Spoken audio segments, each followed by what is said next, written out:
ओं नमः भगवते वासुदेवाय। श्रीमद् भगवद गीता चतुर्थ अध्याय ज्ञानयोग।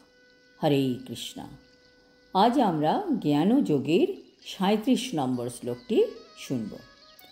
যথৈধাংসি সমিদ্ধো অগ্নি ভস্মসাৎ কুরুতে अर्जुना জ্ঞানাগ্নি সর্বকর্মাণি ভস্মসাৎ কুরুতে তথা। অনুবাদ: প্রবল রূপে প্রজ্বলিত অগ্নি যেমন কাষ্ঠকে ভস্মসাৎ করে, হে অর্জুন, তেমনি এই জ্ঞানাগ্নিও সমস্ত জড় কর্মফলকে দগ্ধ করে ফেলে। তাৎপর্য: এই জ্বলন্ত অগ্নির সংস্পর্শে যখন কোনো কাঠ থাকে তখন তা জ্বলে ভস্ম হয়ে যায়। তেমনি এই যে তত্ত্বজ্ঞান, এই তত্ত্বজ্ঞানকে অগ্নির সাথে তুলনা করা হয়েছে। এই তত্ত্বজ্ঞান যিনি অর্জন করতে পারবেন তার সমস্ত জড় কর্মফলকে এই তত্ত্বজ্ঞান দ্বারা নষ্ট করে দেওয়া যাবে। এই জ্ঞানাগ্নি কী এবং কিভাবে অর্জন করা যাবে? এই জ্ঞানযোগের প্রথমে আত্মা সম্বন্ধে জানতে হবে, আর জানতে হবে পরমাত্মা কী। তারপর জানতে হবে আত্মার সাথে পরমাত্মার কী সম্পর্ক।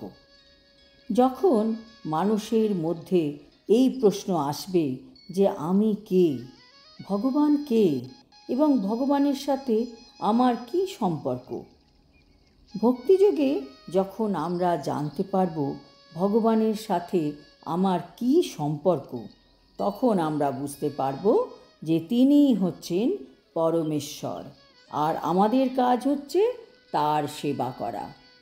এই অগ্নিরূপ জ্ঞান যখন আমাদের মধ্যে আসবে তখনই আমরা ভক্তি পথে আসতে পারব। আমরা জন্ম জন্ম ধরে পুণ্যকর্মও করি, আবার পাপকর্মও করি। এই পুণ্যকর্ম এবং পাপকর্ম ভোগ করার জন্য এক জন্মের পর আরেক জন্মও হতে থাকবে, যতক্ষণ না এর ব্যালেন্স হচ্ছে। এই জ্ঞানাগ্নি কেবল পাপকর্মফলকেই দহন করে তা নয়, তা পুণ্যকর্মফলকেও দহন করে, তাদের ভস্মে পরিণত করে। কর্মের ফল নানা রকম হয়। কোনো কোনো কর্মের ফল অপরিণত, কোনো কোনো কর্মের ফল হয় পরিণত, আবার কোনো কর্মের ফল ইতিমধ্যেই ভোগ করা হয়ে গেছে, আবার কোনো কর্মের ফল পূর্বজন্ম থেকে সঞ্চিত হয়ে আছে। কিন্তু জীবের স্বরূপ উপলব্ধিরূপ পরম জ্ঞানের আগুনে সে সবই ভস্মীভূত হয়ে যায়। কোনো মানুষের যখন পূর্ণ জ্ঞান লাভ হয় তখন ভূত ভবিষ্যতের সমস্ত কর্মফলই বিনাশপ্রাপ্ত হয়। এমনকি বেদেও বলা হয়েছে যে পাপ ও পুণ্য উভয় কর্মফল থেকেই পরিত্রাণ পাওয়া যায়। আজ এই পর্যন্ত।